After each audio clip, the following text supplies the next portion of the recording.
Ya etam veda ekavritam veda sa sarvasmai vipashyati yacca pranani yaccana tamidam nigatam saha sa isha eka ekavrid eka eva sarve asmin deva ekabrito bhavanti. This eka, that is the one. That's the ultimate goal. Today morning, one young lady from a college, she came along with her mother. They wanted to know about the Hinduism, some questions are there. She is studying the religious studies and all. So from the college itself, this is the course. So they came. They were asking about same thing. The people are confused about the Hindus. Why so many gods and goddesses? Then I was explaining them. You see, the God is one. But the Hindus have given the option to choose God, which is beyond our conception, because all pervading, very subtle. So they gave the option that you can think your God in your own way. If you think God in this, you can think on that. He's a baby, he's a grown-up man, he is Vishnu, he is Shiva. In any way you can think. The main purpose is your concentration on that, and ultimate goal is peace. So all these gods and goddesses are all the images, the photos that we are having. Not only that, we are offering in the early morning the food. How do you worship? They were telling. As we consider ourselves or a respected person, we serve him. Same way we serve God.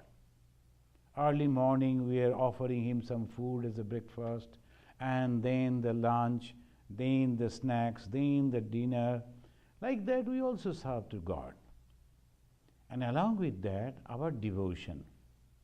And we always say that everything that we see is nothing but you, including me. So I have nothing to offer to you except the devotion, and that too with your blessings. Otherwise, where from I will get the devotion? So here in the Atharva Veda, it always says that that conception, if anyone have that conception that everything is one, all these devas are also, to him who knows this God simply as one. Ya etam devam ekavritam veda. Veda, no, knowledge. So that to him who knows this God as one, then to emphasize it says, neither second, nor third, nor fourth. He oversees all. He is one, but oversees all that breathes and breathes not, sentient, insentient. To him goes the supreme power. Because the knowledge, again they are telling, he is one, one alone. In him all deities become one alone. The last line is very important for the Hindus. To him, in him all deities become one alone. So all that we see is the manifestation of the same God in different degree, in different form, in different name, but it is the same God. So this is the wonderful teaching of the Atharva Veda. Now why we are studying the Mahabharata? Because of the human character. The characters, the human being, they are going towards God. That's Supreme One. But when they are going, when they are proceeding, when they are preparing themselves, there are so many other things all around. And you have to dodge, you have to go through these. No one is exception.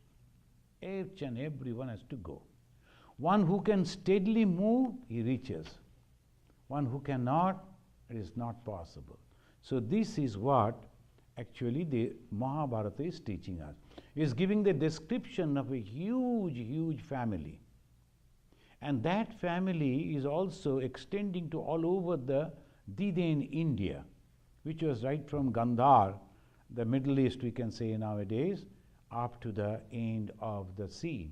So this, the whole India, it was a huge family, so many different type of characters, people.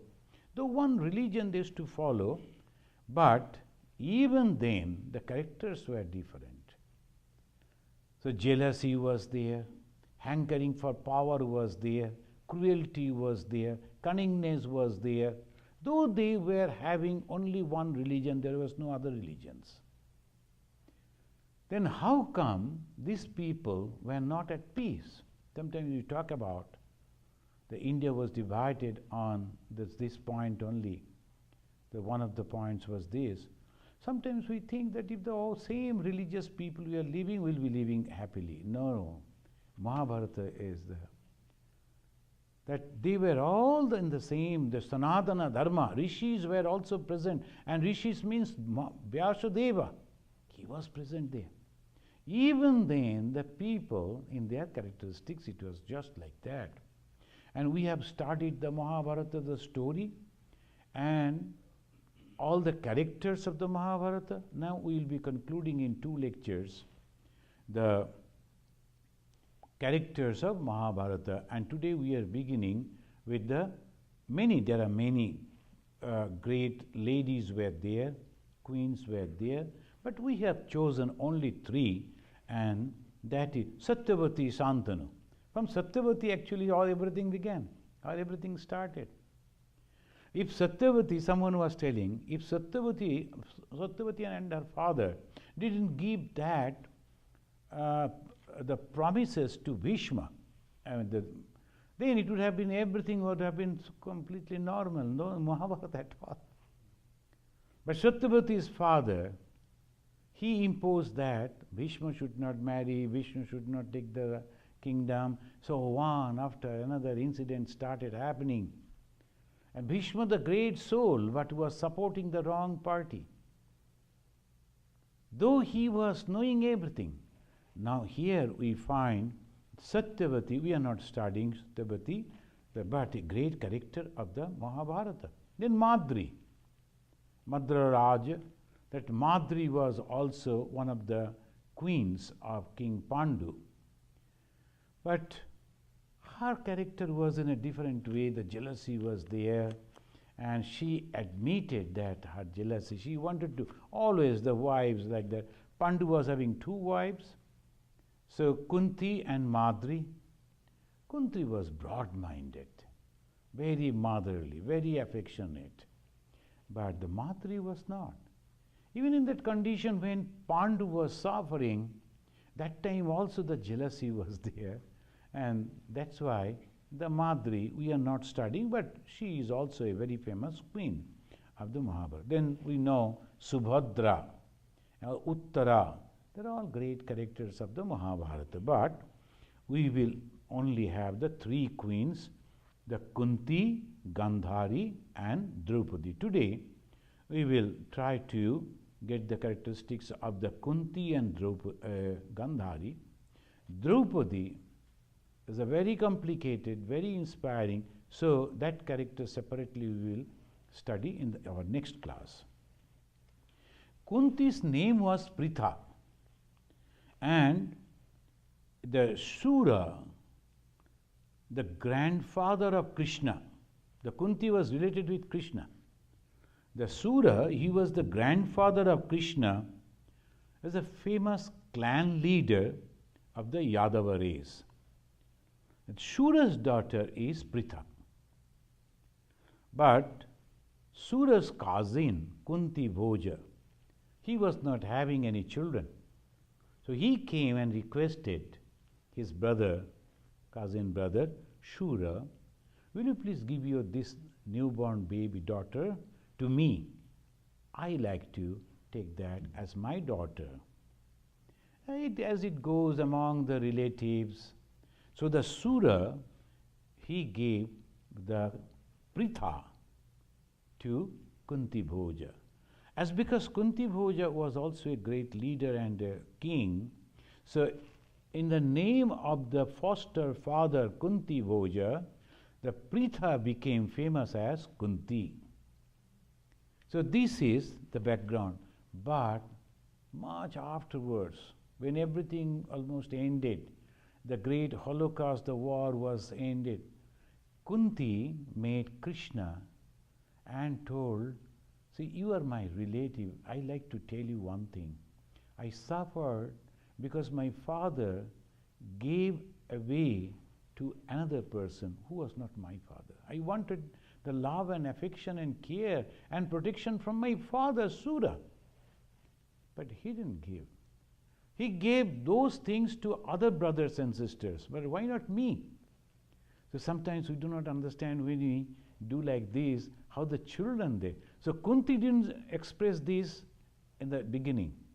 Fag end of her life, she told, I suffered and I blame for all these things because of my father. So this fatherly affection, this is very, very important. But Shura couldn't understand and he thought she'll be all right. But not that a good lifestyle, food and all those things are necessary. It's the care of the father, affection and love. I think it is not possible from the foster father. So that is the reason Kunti suffered. When Kunti was a very little girl, then a very famous sage came as a guest in their house, the house of Kunti Bhoja. And that sage was Durvasa. He was famous or ill-famous, we can say, for very short-tempered and the courteous. He was very powerful. Mystical powers were tremendous in him. So whatever he said, it happened. But how come a sage, when he is realizing the truth, becoming a sage, it is obvious that he is supposed to control his anger, his desire. How come this he could not do? And we see him angry almost all the time and cursing people. At the same time, he is a great sage. He was respected by one and all. If you study that for each and every action, there was a cause. The sage knew that Kunti will never become mother. So, this is the whole story comes. Kunti never knew why the sage came. Sage stays there almost a year. And after almost the whole year, and Kunti in the Banaparva, it says the very little girl, and she used to take care of that sage, and not only that, with patience and with devotion. And it says in the Banaparva, Nikshipya Rajaputri tu Tantrim Manam Tathaiva cha Ataste Paramam Yatnam Brahmanasyavi Aradhane. Brahmanasyavi Radhane. Brahmanasya Aradhane. Brahmanya means that the sage. Aradhana, that means to make him happy, to serve him. Rajaputri, that the princess, she gave up everything. Her anger, her desire, and all those feelings, she as if gave up. Nikshipya, threw up from her in that very young age. And she served not a day or two, almost a year. And she served not only ordinary person, Durvasa. Purposely, Durvasa used to criticize her and rebuke her, scold her, and sometimes almost going to beat her. And he'll be telling again to taste, I am going to take the lunch, prepare lunch with best kind of rice. And he will never come back. He will never come at a time. He will come in the dead night. And then he will go and shout to Kunti, get up and cook the best rice for me right now. And cook the best variety of other things. And Kunti used to do like that. So we can understand one example the Mahabharata is giving, that this way he used to test her whether how far she is composed and calm, because he knew what is going to happen, what will be her role in future. So this sacrifice, and at the time very intelligent way of handling things, that training she got from the sage. And not only that, she was compelled to develop. And it is not, as I am telling, for the whole year she practiced. And now the Durvasha was pleased. I think this is the only one who could please Durvasha. It's the only one. So it was almost impossible to please Durvasha. And we know, those who have read the Mahabharata, in the story, the Duryodhana, the crooked fellow, he requested Durvasha, my brothers are there in the jungle and you are going to the jungle, why you should have to cook for yourself? You go and become their guest. Knowing well that the brothers, that means the Pandavas, are not having anything to serve. Somehow they beg from here and there, fruits and roots only they used to eat.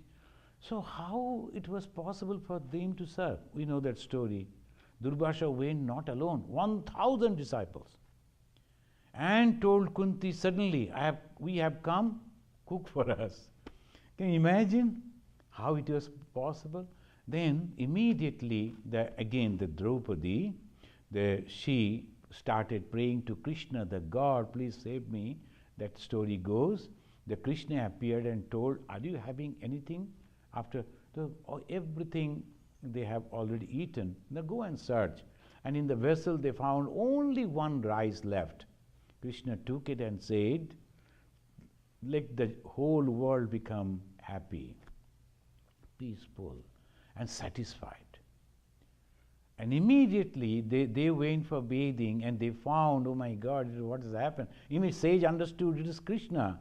He is playing the role. He never came back. From there, with his all 1,000 disciples, he went away.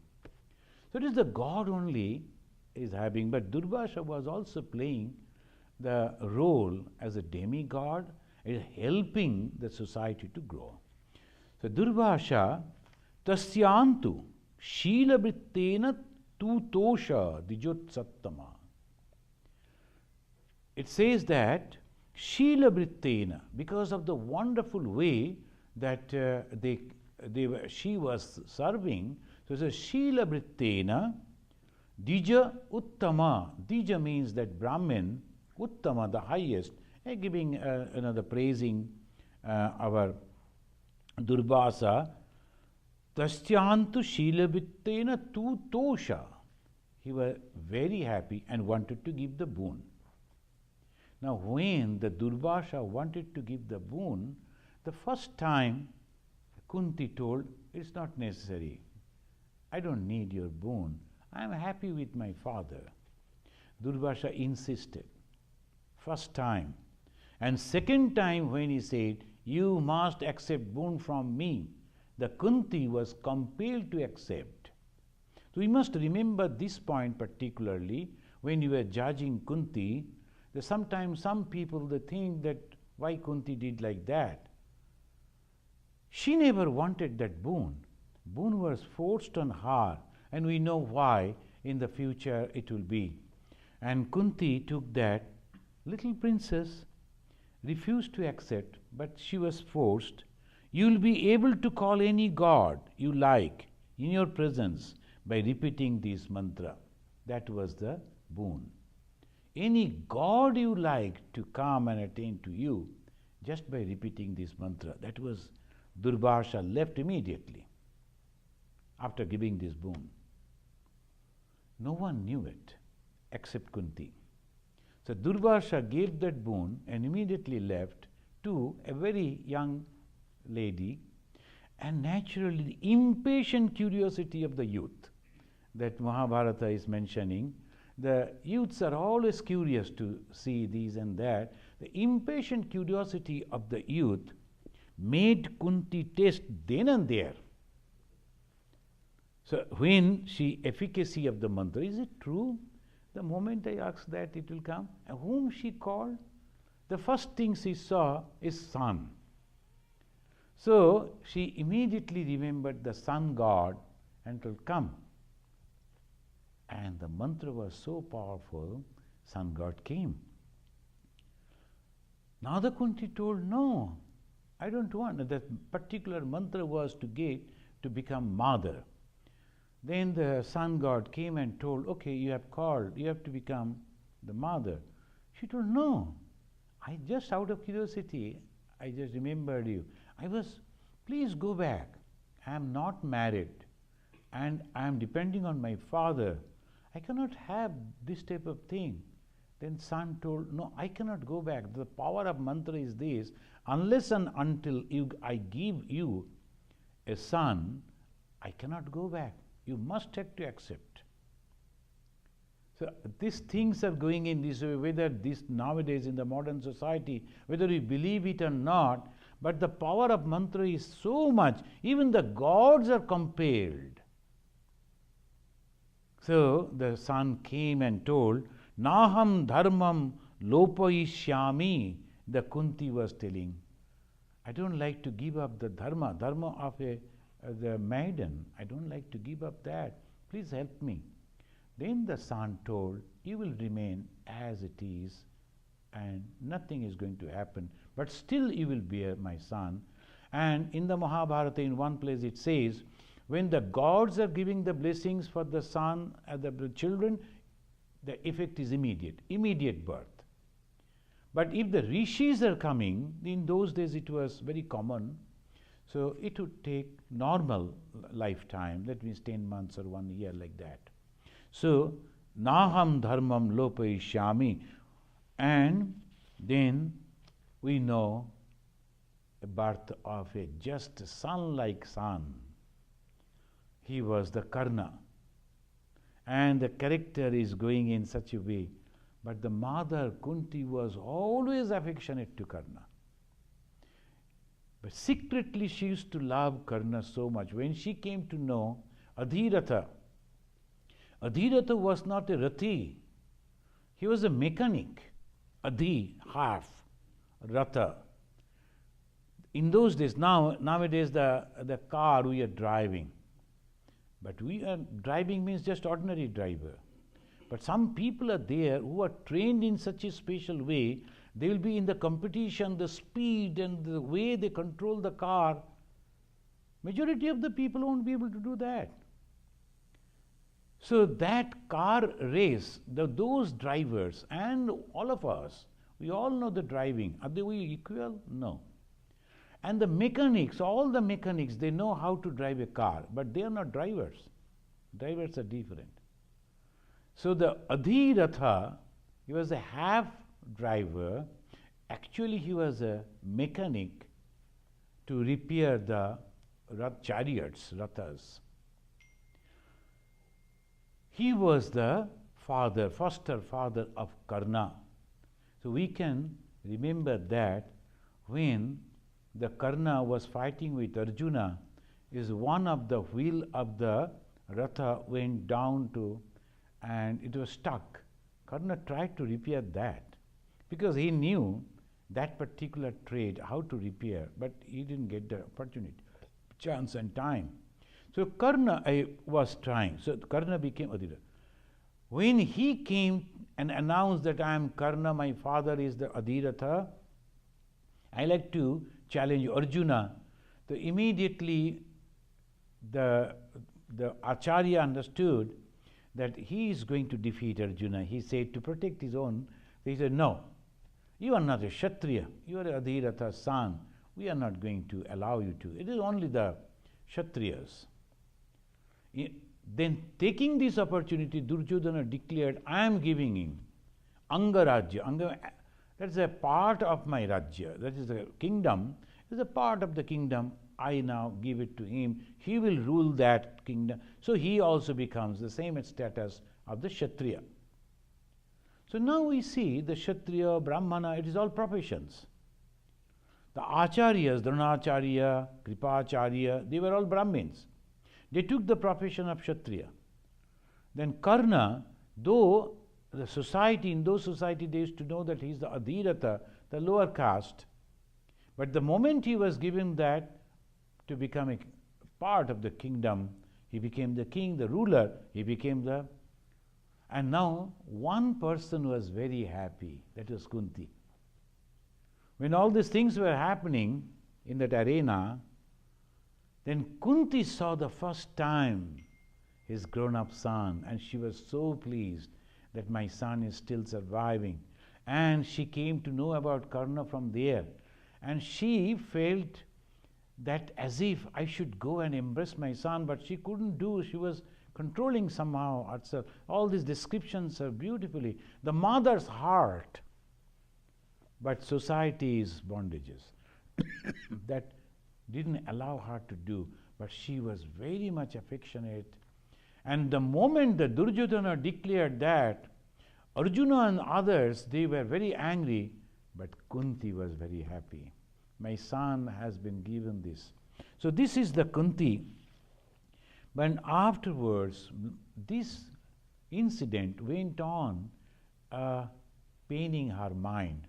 I am just telling in this way, the Kunti wanted to contact Karna. She went over there and told, you are my son. Come back to the Pandavas. And you will become the king because you are the senior most among the Pandavas. Surya, the sun god, also came and told, this is your mother and she is telling the truth. I am your father. So you are not the Adhiratha's son. So go and join the Pandava. Unfortunately, he stick to his promises. Sometimes we promise, we try to stick to that, but that promise may be doing more harm than good. So one should be flexible. I am always with the goodness. I am always with the righteousness. I am always with the good people. I promise to protect you, but I see that you are not good now. I leave you. So that is the dharma. Gahana dharmano gati. They say the way of dharma is very subtle. You don't know what will happen. Swami Vivekananda once asked all his disciples, they were so proud. We are the disciples of Vivekananda. And Vivekananda one day he was giving the class and suddenly asked, suppose I become immortal. I'm doing some immoral things, asking you also to behave like that. How many of you will follow me as guru? All raised their hands except one. No, you are my guru, so I follow you. But that one, he said, sir, I accepted you as my guru because of your quality, dharma. Now if you are leaving that, how can I consider you as my guru? I leave you. Swamiji embraced him and said, he is true disciple. So that should be we see the Karna, he promised to Duryodhana, I will be always with you. Because of that promise, he couldn't accept even the request of the sun god and his mother. That Bhishma, he promised that I am going to protect this clan. Because of his promise, though knowingly well that they are doing everything wrong, he did the mistake. So when the Arjuna was telling, how can I kill? Then the Krishna told, he is no more protected by dharma. You can kill him. So these are the subtle points of dharma. When you are studying the story, it's a fascinating story, but if we just go with the story, we lose the teaching. The teaching is yata dharma tata jaya. Whole Mahabharata, only these two words. Where is the righteousness, there is the success. Yato dharma tato jaya. Here, he is constantly, she was thinking in that way as a mother. So the Kunti is the mother. The mother's affection we find all the time, every time. Kunti is always behaving. Then all these things were over, they all came out and they were going to practice the spirituality before the death. That was the system in those days. That last portion is the sannyasa. So there she made Vedabhyasa. And they all went to Vedabhyasa ashrama.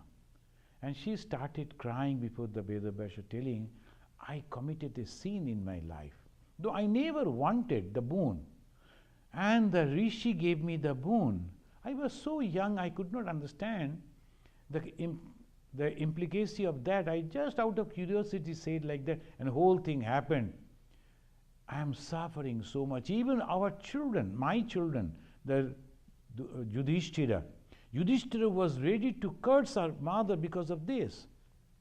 And then afterwards, Yudhishthira didn't curse her mother directly, but cursed the whole women folk, told none of the women will be able to retain the secret. Anything that you tell to the women, and that will be all over. We do not know. Don't be angry with me. That is Yudhishthira. Yudhishthira told, because the women always they're conversing the secrets to others, and they like it. And always they will say, don't tell others. This is only for your ear. And she will also tell the same thing. Afterwards, the person who actually generated that statement will come back and listen it. So it goes that way, the funny. The Yudhishthira then told, from now onwards, the women, why you conceal this truth? You could tell us. The Arjuna was crying bitterly, I have killed my brother. You could tell me, etc., etc. Now, in the again, when she was crying and telling Vedabhyasa, is this my sin that I have committed? Vedabhyasa is telling, no. Because there are 5 types, the 5 different ways that one can become mother. Because the gods, when they come, they do like this. One is sankalpa, by promising, by blessings, the sankalpa. Another is bhakya, that's just by words. Third is drishti, by sight, and sparsha, by touch. And finally, samagama, by interscope. So this is the 5 ways the God can bless for the child. The son only touched you with one finger. So that is the blessings of the son, and you got that son, of course, but it is not your fault. The mantra the Rishi gave, and it was supposed to be, because this is the way everything is set. You are only acting like this. Yesterday we were discussing the Bhagavad Gita. So many ways we are working. But if you are detached from that work, no sin or no result is coming to you. Good or bad, nothing will come to you, because I am detached from that. So the Vyasadeva was telling, you have been used by God for all these things. You are not.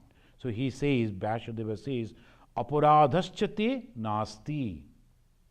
We knew it much before, Vyasadeva is telling. We knew it much before that this will happen. I also didn't disclose to you. The rishis, they knew what is going to happen. In the life of Bhagavan Sri Ramakrishna, again and again we come to know about it. Whenever he sees someone, he says, hey, come, you should become my disciple, and he's guiding him. Not all, only he's choosing. And he knew how it is working, what will happen, everything they knew. And that way, not disturbing anyway. When the Swami Vivekananda, afterwards Vivekananda, Narendranath, he was arguing with Sri Ramakrishna, constantly trying to prove that he is wrong. Sri Ramakrishna was not angry. He knew that what will happen. So constantly, it's okay. So this is the way. Sometimes some people are coming and asking him these questions. Ramakrishna, okay, if you think like that, go away. He didn't take that I have to convince him and prove him, nothing like that. But for Narendranath, who became Vivekananda, he was careful because he knew what is going to happen afterwards. So whatever comes in our life, we should wait and see what is happening afterwards. And constantly we should be at the feet of God, praying. Whatever you have given, I am going on doing. But that is called the ultimate Vedanta, knowing one, the God and nothing else. Whatever I am doing, I am not separate from God. God has asked me to do, I am doing. I am just the actor. But the script has been written by God. And He asked me to play on this role. I am just playing. So that is called Tyaga. That is called Sannyasa, Samyak Nyasa. I don't know anything. You say, I do. In the Bhagavad Gita, very clearly, Krishna is asking Arjuna, Mam Anusmara Yuddhacha. In the Ramayana, we find Hanuman. He is causing so much destruction, killing people, for the cause of the Rama. And why? Because Rama wanted, I have nothing to do. Like a machine when you are working. The machine says, I don't know. I have been made in this way and asked to do. So that ego, if you leave, then it is all purity. The moment the ego goes out, what remains? Purity and nothing else. Here, the Vyasadeva is telling, Apuradhaschate nasti. O Kunti, you have done nothing wrong. The symbol of motherhood, Kunti. So you know the Hidimba, he was actually the demonic king. He wanted to kill the Pandavas. Sometimes the tribals, they don't understand. Anyone going over in their periphery, they think, oh, they have come, they are enemies. The Hidimba was like that. When the Pandavas was passing through the jungle, he thought that we should kill. So Hidimba came with all his people and they wanted to fight. Bhima killed Hidimba. But Hidimba's sister, she came and told that I like to marry Bhima. Look at this. The brother was killed by this person, but the sister came and told, I am impressed to see your power, I like to marry you. Now in those days the system was, if a lady is coming and telling a gentleman, a person, I want you as my husband, not that the marriage was not like nowadays fashion. So you have to accept her request. Bhima was thinking, my God, I just killed your brother and I don't like all of you. So he was thinking in this way. Now the mother came, Kunti came. Kunti was there.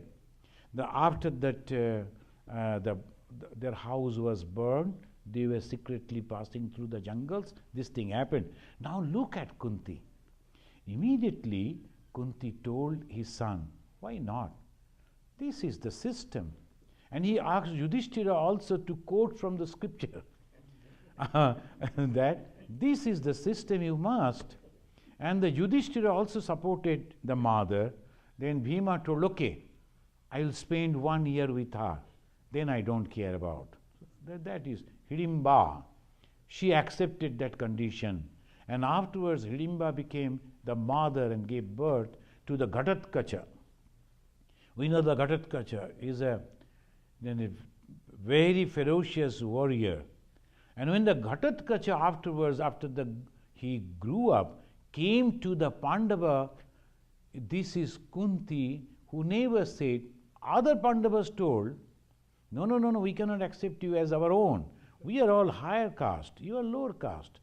And Bhima never married in that way we are supposed to marry. So we cannot accept you. Kunti told, how come? He is the senior most son of the Pandavas. This is Kunti. So we are studying Kunti because we have to understand the situation, where she was. But see the motherhood, and this is called mother power. As the mother power, she is imposing that you must act to accept. You cannot just say like that. We can relate. One incident happened. Ma Saradamani Devi in Bagbajar, Calcutta, just in front of her house, there's the poor man's quarter was there. The one day, one lady, she came and complained to mother, "Mother, my paramour, I left my own husband only for him. Now, after coming over here, he is every day beating me and asking me to go away. Where I will go? I cannot go back to my original husband. And now I have no other option but to commit suicide." Mother told, "No, go. I will look at that."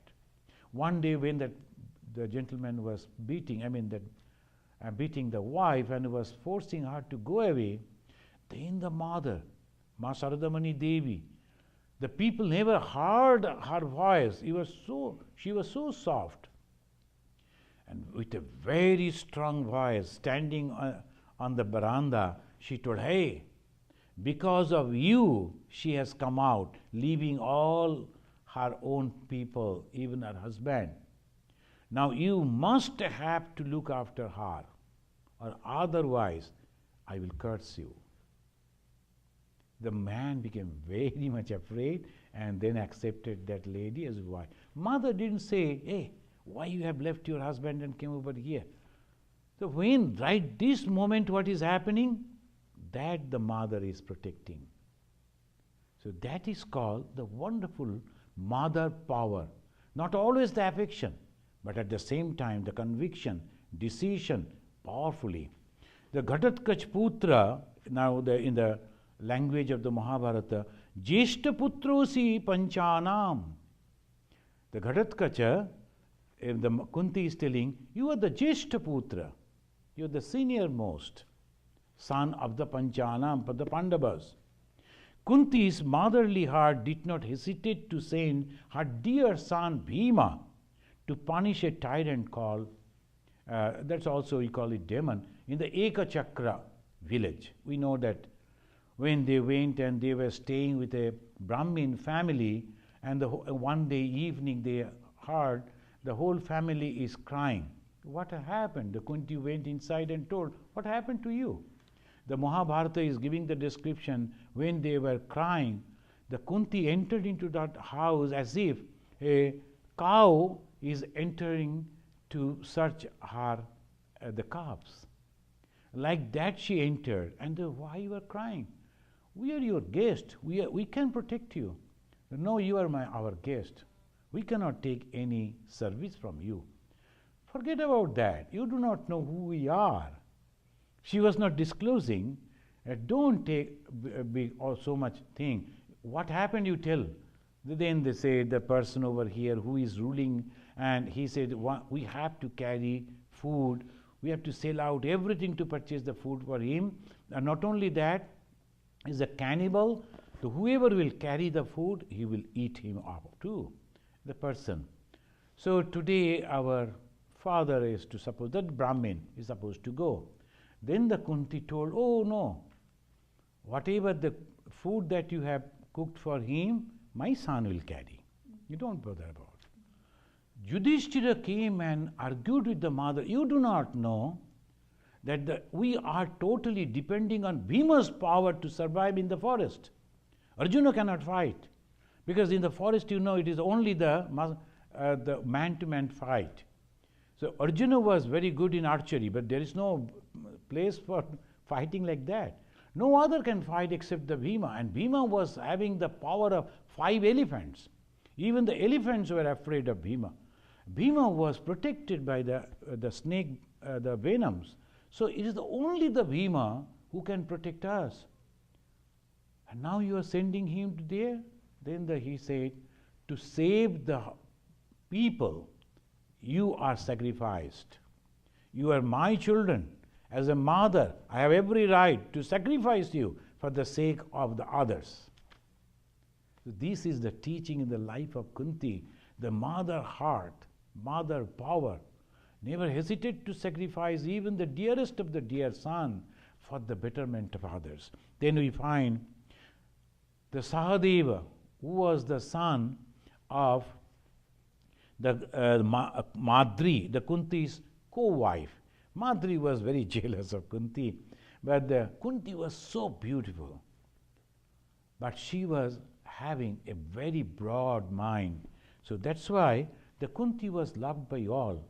Madri and all others, naturally, that as it always happened, not very happy. When the Kunti was having the son, because her husband told, you are having that capacity, the mantra, and I need the children, but I cannot give that children. So you must request the gods to come and give the children. They will be my children. The Kunti, at the behest of her husband, as the wife, she prayed one after another, 3 sons, and told, no, this is enough. The Madri came and told that Pandu, can I have 1 son for me? I also like to be the mother. You cannot become the father naturally. Can Kunti teach me that mantra? Then naturally the husband told, why don't you give that to her too? And she promised that I will have 1 son, but she was very cunning, we can say intelligent, and she prayed 1 god, but they are actually 2. Ashwini Kumar Daya. They were the twin brothers, so they were having the same power, and they were the doctors of the gods. The Ashwini Kumar Daya came, and she got 2 sons. Kunti was not happy. Why you have to cheat like this? So these are all the stories in the family that happens. So then the Pandu told, okay, what has happened? So these 2.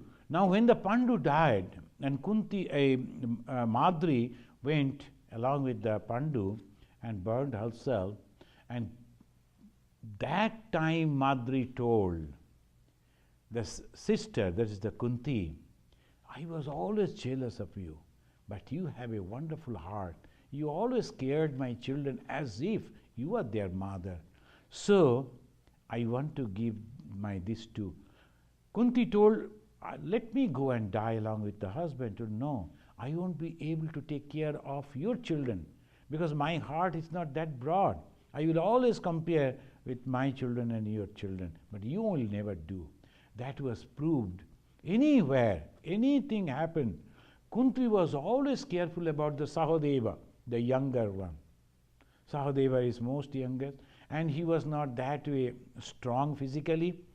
Though he was very beautiful, other qualities were there, but physically he was not strong. And the Kshatriyas, and in those days, that was the first quality, that you should be physically strong to support yourself, to save yourself. Again and again Kunti told Yudhishthira, you must take care of Sahadeva.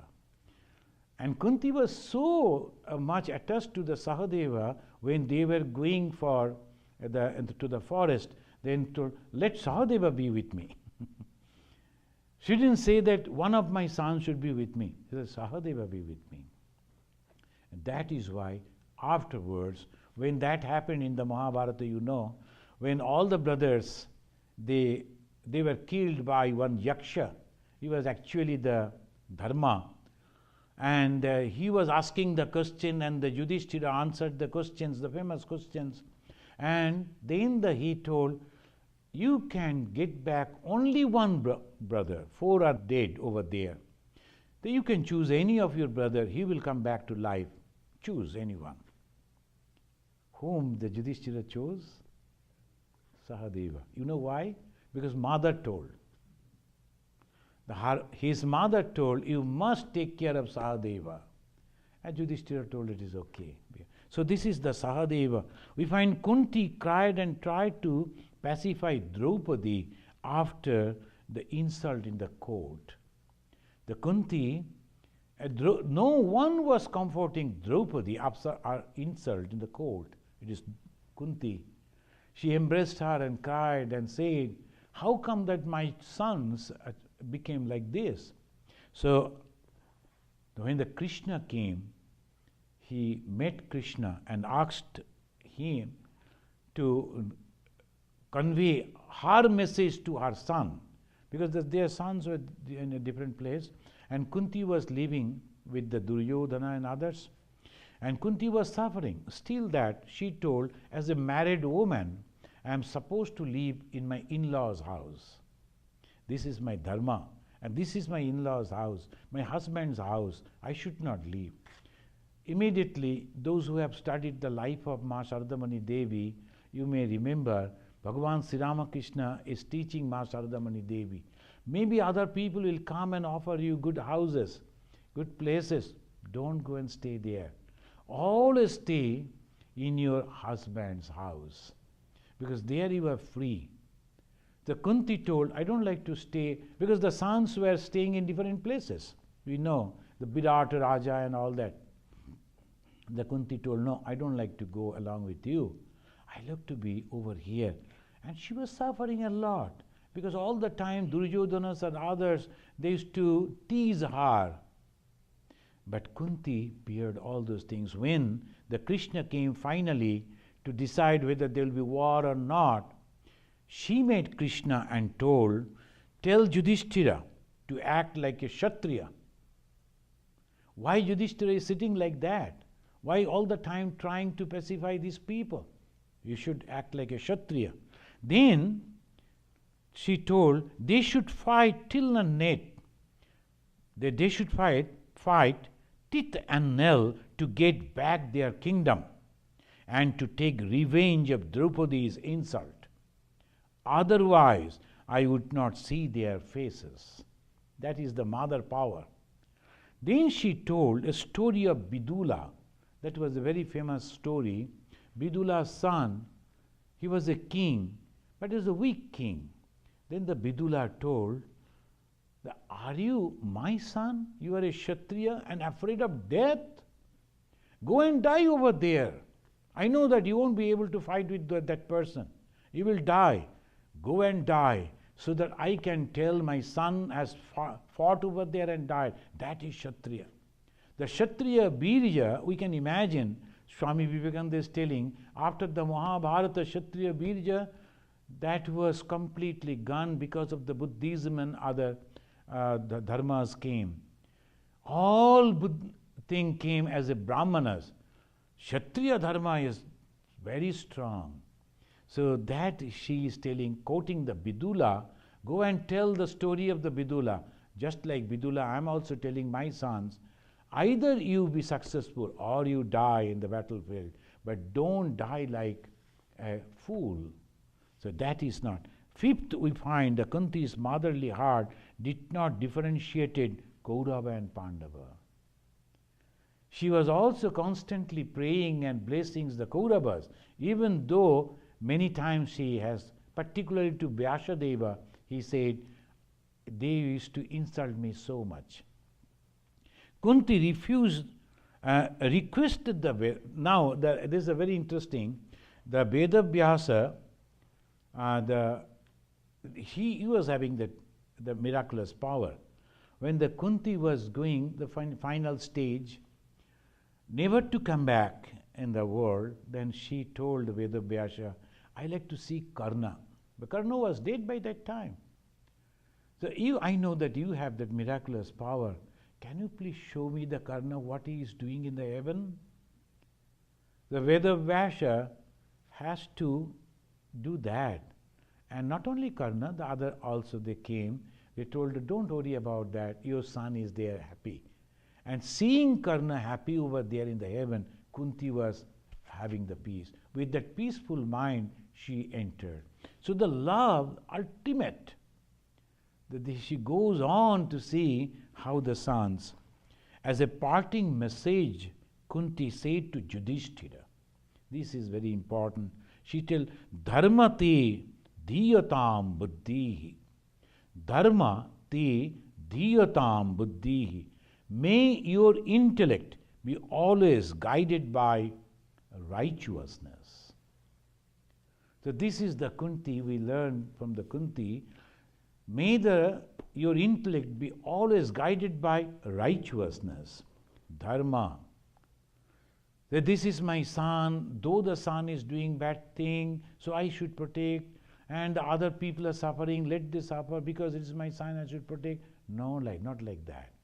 This is a straight dharma. That is why we remember Kunti, and she is one of the ideals for womanhood.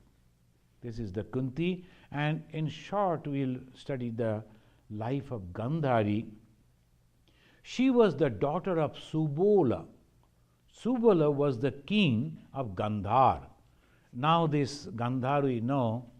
So this Gandhar, it was the northwestern part of India. The greater India, undivided India as they call, that was up to that Gandhar.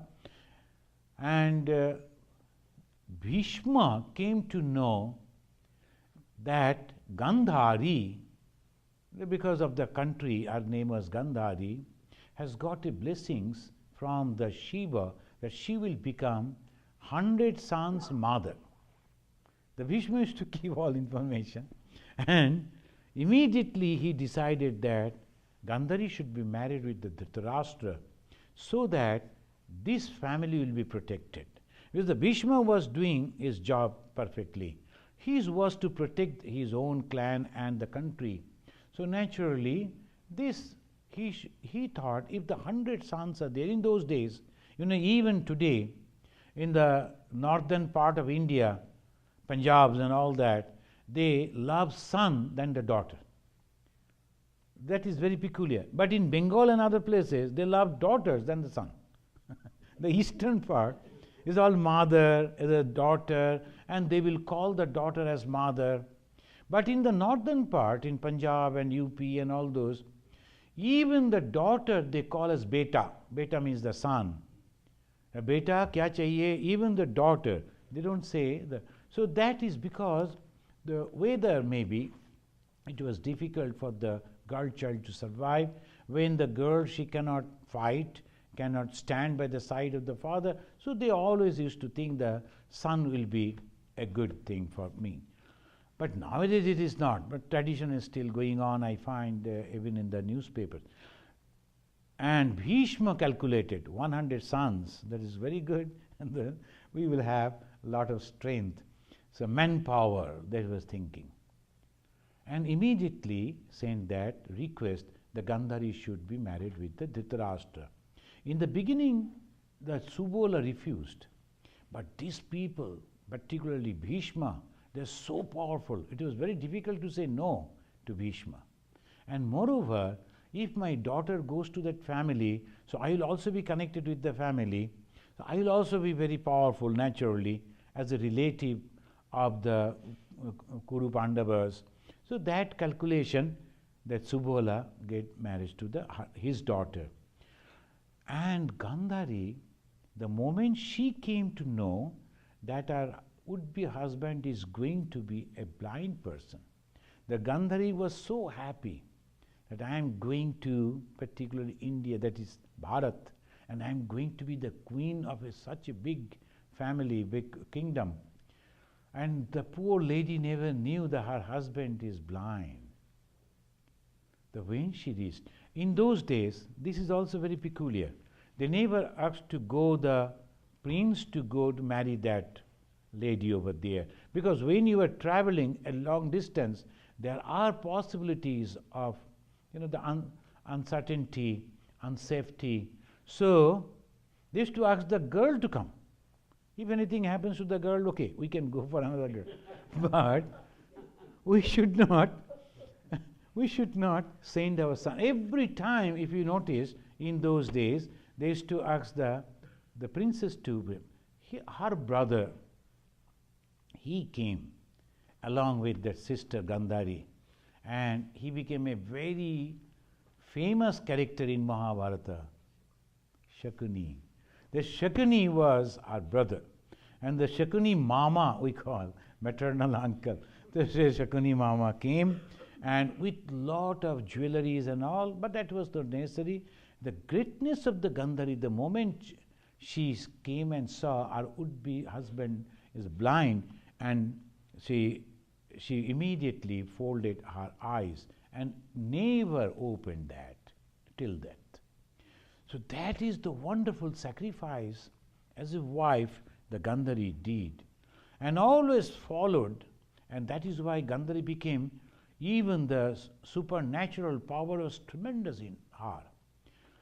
Yudhishthira is mentioning after the war, the Gandharis, Mother Gandhari is very angry with us because we have killed our 100 sons. So obviously we should not go to her, and if she opens her blind and looks at us, we will be burnt. That power was there. Then there's Gandhari, he served Vedavyasa. Vedavyasa came and she served very well. And the Vedavyasa was pleased and told, do you want a boon? Gandhari remembered that the boon was given when she was a very young girl by the Shiva, that he will become the mother of 100 sons. Gandhari told, give me that boon that the Shiva gave. Vedavyasa told, it will be. You will become the mother of 100. But you should have lot of patience. That the instruction or the advice Gandhari didn't follow. Gandhari was calculating that if I become the mother of these sons, then obviously they will become the kings and I will become. That was the weakness of Gandhari. And another weakness, the moment she came to know that in the jungle, Kunti has given the birth of Yudhishthira, and that time she was carrying, she couldn't give the birth of the son. So naturally Yudhishthira automatically became the senior most son of the clan, of the family. So obviously he will become, as per the rule, the king. And moreover, Yudhishthira's father Pandu was really the king. And Dhritarashtra was not the selected king. He was only looking after the kingdom on behalf of the Pandu. So Yudhishthira is having all capacity, so Yudhishthira will become the king, and she became so jealous of Kunti that she did forceful abortion, so that she was thinking, even no news had come yet, people don't know yet that the Kunti has given birth. So if I can give the birth, so people will know that my son is the senior most. By that way, she made a great mistake. So all the righteousness, that particular time of the birth of the children, it was not there. Only jealousy was there, hatred was there, anger was there. All the children of the Gandhari got all those bad qualities. So they were born with all bad qualities because she lost her mind because of the jealousy. So they always say at the time of birth, mother should be very happy and always thinking of always positive things, good things. Otherwise the progeny, the children will be bad. So this is the pramana, this is the proof that the Gandhari, she was thinking, and because of her jealousy, all this unfortunate thing happens. Then afterwards, when all things are going to be, of course the Gandhari told that you should not have the Draupadi in that to mishandle, so give back everything to them, etc. Sometimes Gandhari told, and Gandhari told to Dhritarashtra also, but Dhritarashtra didn't never listen. Gandhari behaved properly. Afterwards she really did very good in a way, but when her son came, the Duryodhana, and Duryodhana knew the mother is having that power, whatever she will say that will come true. And when he came to get the blessings, and mother, even then the Gandhari, we can understand her character, she told, because she knew she has developed a wonderful capacity, the moment she thinks and looks at anything, that takes shape. She told the son, come without any clothings. He was a grown-up man, he was coming to mother. And why? She wanted to look at him so that he become the strong like a stone, or we can say the still. Krishna came in between. Krishna immediately understood that And the Krishna told, hey, what is it? You cannot go to your mother like this. So you should at least put up the trouser or something like that to cover your loin. And understanding, yes, that is true. How can I go like this, completely naked before my mother? So he covered and the loin portion and went to the mother. Mother opened, looked at him with that prayer. The whole body became still except that particular portion of the thigh. And that is the reason Bhima, though in that mace competition, the fight, you are not supposed to hit below the navel, but Bhima did, and Bhima told afterwards to the Gandhari, mother, what to do. I had to kill your son in a wrong way because you gave the protection. You didn't give that blessings to me, but you protected him, and whole body was still. I could not do anything hitting the other parts of the body. So obviously you cannot blame me when I was hitting the below the belt, as we call it nowadays. So because of you, you are to blame. And the Krishna also told Gandhari, now you are crying, but there are so many other opportunities you could say, but you didn't do that. So that way it goes on. After the Holocaust, Gandhari came to the cremation ground.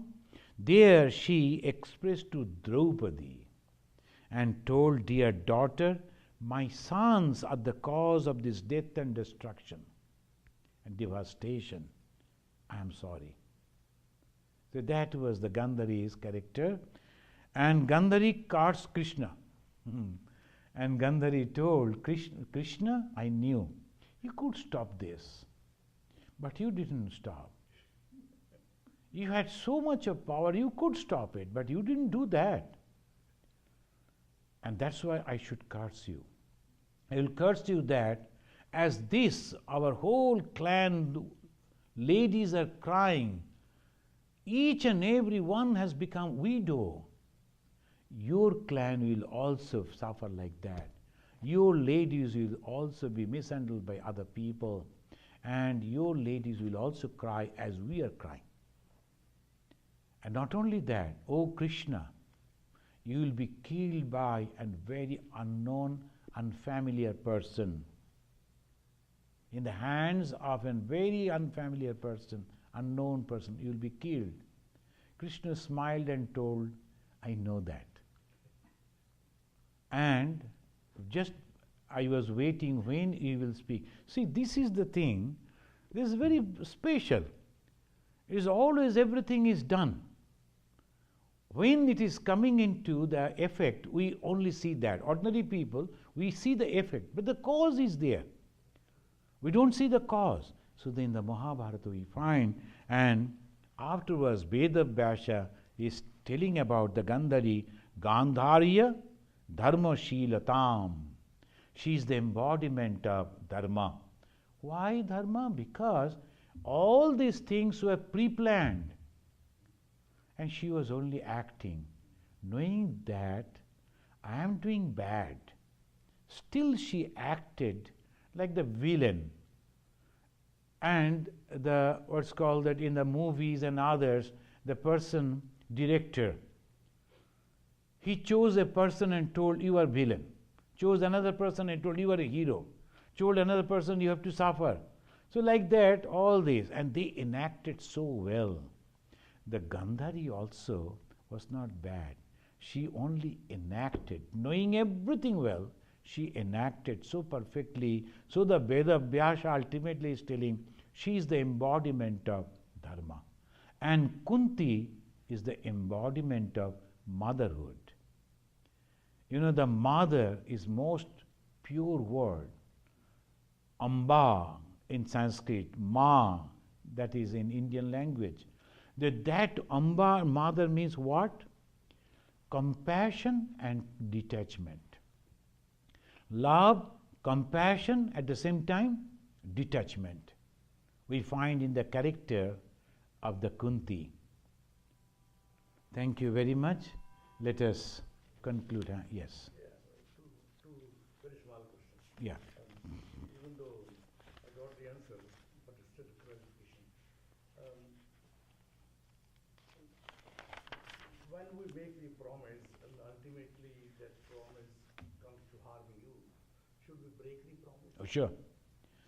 From the Mahabharata, we get this teaching that when we make the promise thinking that it's for a good thing, but afterwards we find no, it is actually harming the society, I must break the promise. Suppose, I give the example, I promised a boy that I will give you, support you monetarily, financially, so that you study and become well. Then I came to know that he is not studying at all and spending my donation, my money for some bad works. Do you think I should go on giving that money? No. So you should say, no, I'm sorry. That is, I have to break my promise. Second. The names given to different characters, they tell the character of the person. Like, for example, Duryodhan, he's a bad man because of Dur. Durvasa, he was a bad also. And Bhishma, he was powerful. Are these given names in the story or these real names? So that is very difficult to say, because the Vedabhyasa who composed this thing, maybe that he has given these names starting, because Vedabhyasa knew the whole story before he composed it, before he wrote it. It was actually in his mind. So Vedabhyasa, knowing all the characters, maybe has given these type of names. Who was Vedabhyasa? Because he has been there in so many places. His name is being used. Now afterwards, almost all the good work that has been done, it was done in the name of Vedabhyasa, because he was having many disciples also. Okay. So when the disciples are also working, it goes in the name of that. Suppose, as an example, we belong to Vedanta Society of the Ramakrishna Mission. And suppose I do something as a member, as a monastic member of the Ramakrishna Mission or Vedanta Society, people don't remember me, but they remember Vedanta Society. They say, Vedanta Society has done that, Vedanta Society has that. Like that it goes. So the Vedabhyasa became an institution himself. Then afterwards, that was utilized for many other purposes, many other things. Swamiji, I have a couple of questions. One, that now the script is written, and these are the different actors, etc., in the cosmic scheme of what is happening, etc. So some get different role, as you say. Now, so this applies to like even common people, etc. Right?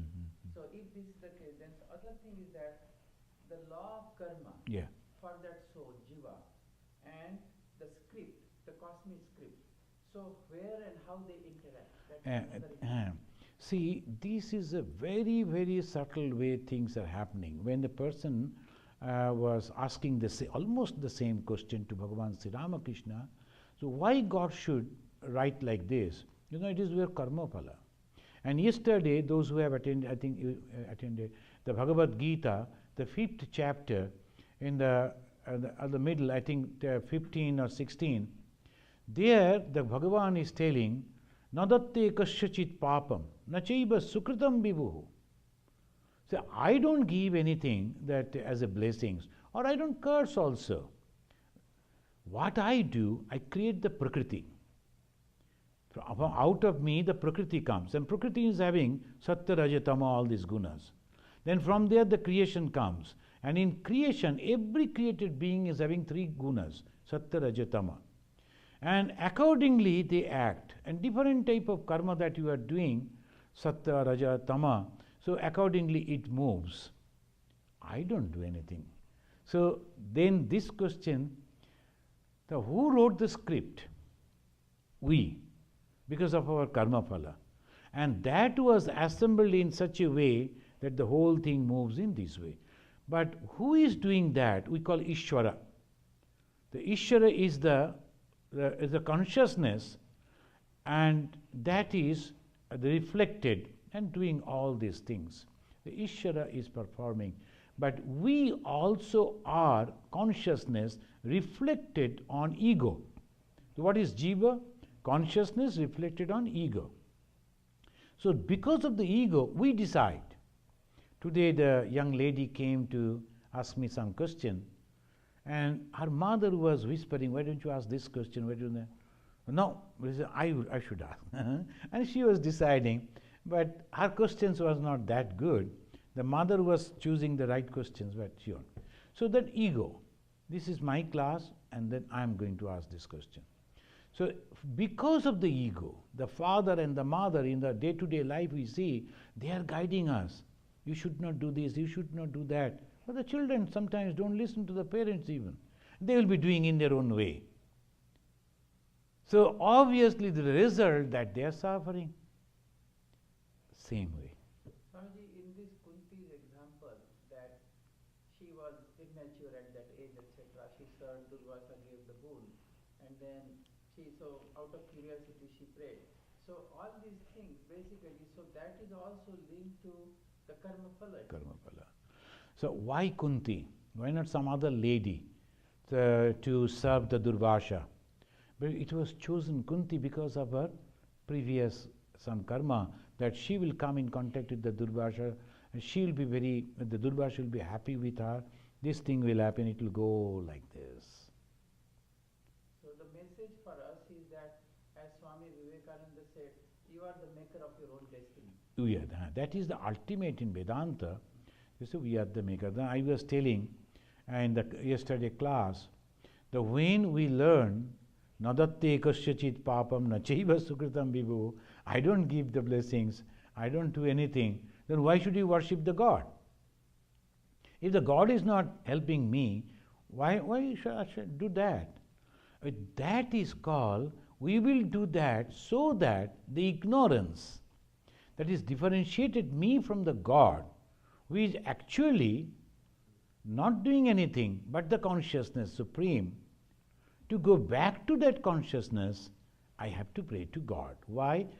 Through that process I can reach to that ultimate. Who has asked us to do that, taught us to do that? God again. God is sending the great personalities we call Mahapurusha, and they are coming, living their lives, teaching us, and like the Raman Maharshi in a recent time. She taught us, these are the things you should follow. Like the Chaitanya Mahaprabhu, like Sri Ramakrishna, like Vivekananda, they all come and teach us, these are the things you should follow. If we don't follow, we suffer. It is the God giving us all these teachings, living with us, and that is here my discrimination, I must. Next. I have two quick questions. When did Kunti disclose that she is his brother to Karna? Just in before the war. Just before the war. Just before the war. The Kunti Karna Sambada, that means the conversation. To each other all the time, they were living more or less not too far from each other. No, they were very close, and in a neighborhood as if. But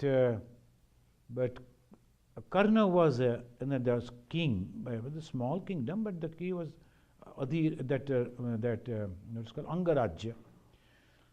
So Karna was a king, and she went secretly before the war and told this. Kunti discriminated between Karna and Arjuna when she went to Karna, asked him to give his couch. No, Kunti didn't do that. It is Krishna. Krishna only. Krishna knew the whole thing. That's why, that's why the Draupadi, she was very angry with Krishna. You have done everything. And Krishna asked the Duryodhana to put on something before approaching. Krishna went to, after bathing, whoever came to ask anything, Karna used to give that. So Krishna went and told, after he wanted to give me the Kavachikundala. Karna immediately understood. Because of that, he told, okay. He knew that he will die. So Swamiji, then basically the message for common people is that when the scripts are written, and of course the Jiva himself is writing because of his Karma. things. So, and when we learn from scriptures and all these things, that we know the exit and way out of it. Yes. Basically. So that is the path for that person to choose, not worrying about, because the script is written, we can't do much about it. But how to get out of it. Out of it. See that Gandhari, she knew so many things, and she was, but even then the jealousy. Oh, the Kunti has given the birth of a child, I must have to give the birth, and forcefully, in those days we can, forcefully she actually, and she wanted to kill all the children even after the birth. Then they were somehow saved. Now the Vyashadeva also told, don't be impatient. See, before the birth, don't be impatient. You will give the birth of 100 children. But she didn't listen. Her jealousy, her eagerness to become the king and the mother of the king, that actually ruined the whole thing. So ultimately it goes, our bad karma, and that prompt us bad things. Okay then? The role of Gandhari seems very, very minimal in the whole Mahabharata, because although she is considered a very pious person, even Yes. then she did not seem to use any of her power. No, she didn't do. But other ways she was good. In those days, it is the power of the women also was not that much. In the societies, the main society we can say, so they used to dictate. So she actually told so many times her husband, Dhritarashtra, don't allow Duryodhana all these things. But out of so much love for the son, it was all Dhritarashtra only. But the poor Dhritarashtra, he was also because of her karma phala. So it's very interesting that Dhritarashtra, as a blind person, is symbolic of the total ignorance. Ignorance. And then she marrying him, and then putting this. Yes, So yes. instead of helping with the open eyes, she decided to Continue. act that way. So these are very interesting other aspects of it. Basically. Yes. So suppose we say like that, she could keep her eye open and could guide her, but she understood that king won't listen. Dhritarashtra was a very strong-minded person, and inside he was all the time having jealousy for his the brother Pandu. Apparently he didn't show anything, but he was so happy when the Pandu went to the jungle, got the cards from that, and then understood that he will never become the king any time. And apparently he was showing, oh, my brother has gone. He used to send good food and all that for Pandu, but he used to rule. So because of the father and the mother, the jealousy and hatred and the secret craving to become the ruler, the children also became like that. And ultimately, the parents also suffered. Now, let us say Shanti. Om Shanti.